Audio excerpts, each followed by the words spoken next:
Kumusta mga bata? Welcome sa Chris TV, kung saan marami kayong matutunan. Kaya halina't makinig sa ating aralin ngayong linggo. Simulan na natin sa asignaturang makabansa.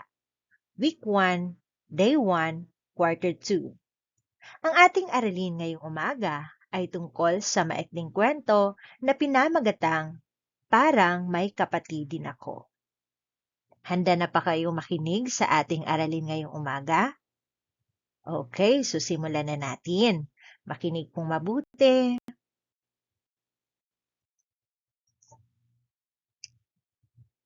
Mga layunin ng aralin. Una, nakikilala ang mga tauhan sa kwentong binasa.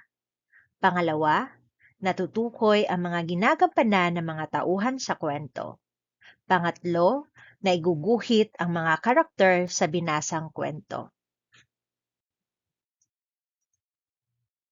Noong nakaraang markahan, pinag-aralan natin ang inyong mga batayang impormasyon, katulad ng pangalan, petsa ng kapanganakan, at tahanan. So naalala niyo pa ba ang ating aralin dito?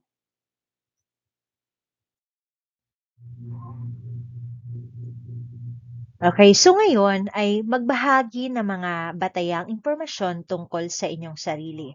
Halimbawa, pangalan ninyo, petsa ng kapanganakan or birthday, at yung address ng bahay or kung saan kayo nakatira. Sino ang mga kasama ninyo sa bahay? Mayroon ba kayong mga kapatid? At sino-sino sila? Ano ang mga pangalan nila? At ano-ano ang ginagawa ninyo kasama ang inyong pamilya? Basahin at pag-aralan ang mga sumusunod na salita. Okay, so sabayan niyo si teacher. Pamilya. Magulang. Kapatid. Tingnan ang mga larawan. Ayan. So, sino kaya ang nasa larawan? Okay, so ito ay si tatay. Si tatay ay may dalang anak na lalaki. Okay, so ito naman, sino kaya ito? Okay, ito ay si nanay. Mahusay. Okay, ito naman kaya. Okay, ito ay si lolo at saka si lola. Okay, so dito naman, kompleto ang pamilya. Andito si nanay, andito si tatay, at si bunso. So, sino-sino ang nakikita ninyo sa larawan? At ano-ano ang mapapansin ninyo sa mga larawan? Tama, ito ay isang pamilya. Magaling! Ngayon ay basahin natin ang kwentong pinamagatang Parang May Kapatid Din Ako. Ito ay isinulat ni Eileen E. Capricho at iginuhit ni Rujen J. Cainto.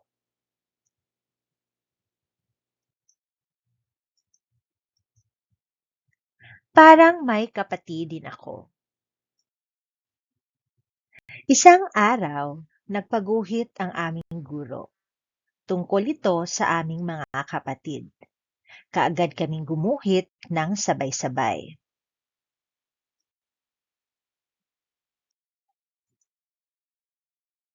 Unang nagpakita ng larawan at nagkwento si Lenny. May isa siyang nakababatang kapatid na lalaki. Madalas itong nangungulit sa kanya, pero palagi silang masaya. Pangalawang nagpakita ng larawan at nagkwento si Bam. May kambal na babae siyang kapatid. Lagi silang magkakasama sa pagsisimba at pamamasyal sa parke. Sabi naman ni Ada, may 3 siyang kuya. Paglalaro ng sipa at kadang-kadang ang hilig nila. Ang saya-saya nila kapag magkakasama. Ako si Lito, nag-iisang anak ng aking mga magulang. Ako lang daw ang ibinigay ng Diyos sa kanila. Masaya pa rin ako kahit nag-iisa. Madalas kong kasama ang masasaya kong mga pinsan. Palagi kaming naglalaro ng sipa at patintero. Kaya parang may mga kapatid na rin ako.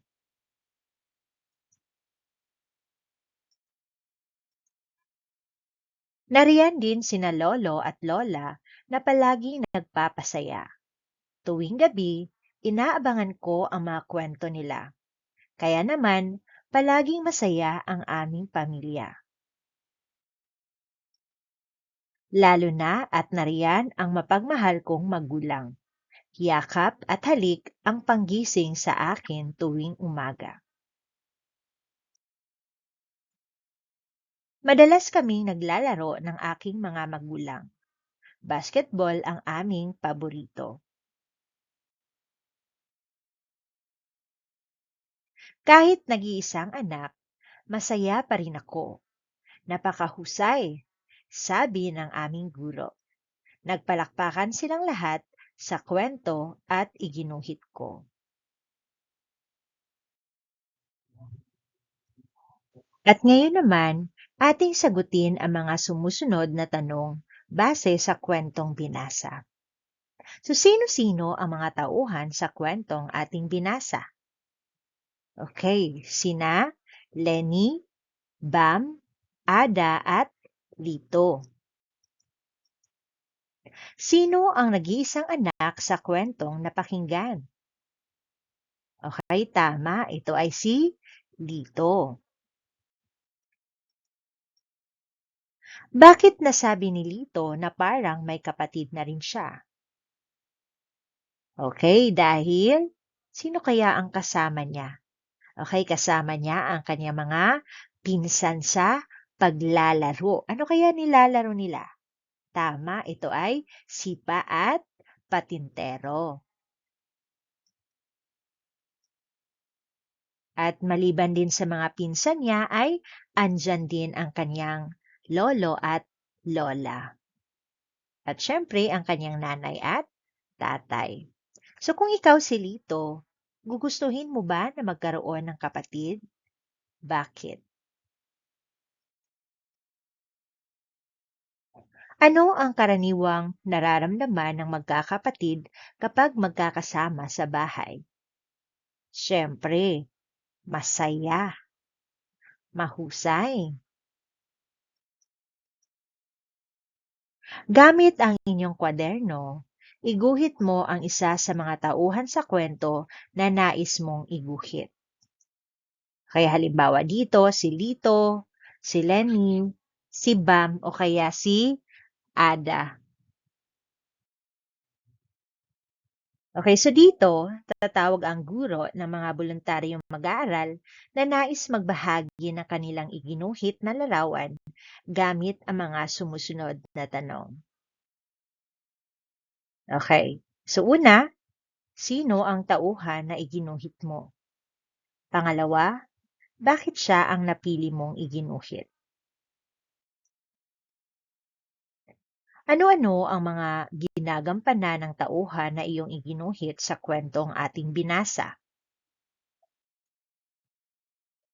Karagdagang gawain. Sa pangunguna ng guro, ipapangkat sa 5 ang klase at isasadula ang kadalasang ginagawa ng magkakapatid sa bahay. Maraming salamat sa panonood. Kung nagustuhan nyo ang video na to, huwag kalimutang mag-like, mag-comment, at mag-subscribe. I-click na rin ang notification bell para lagi kayong updated sa mga bago nating uploads. Kita-kits sa susunod na video. Ingat kayo lagi. Paalam!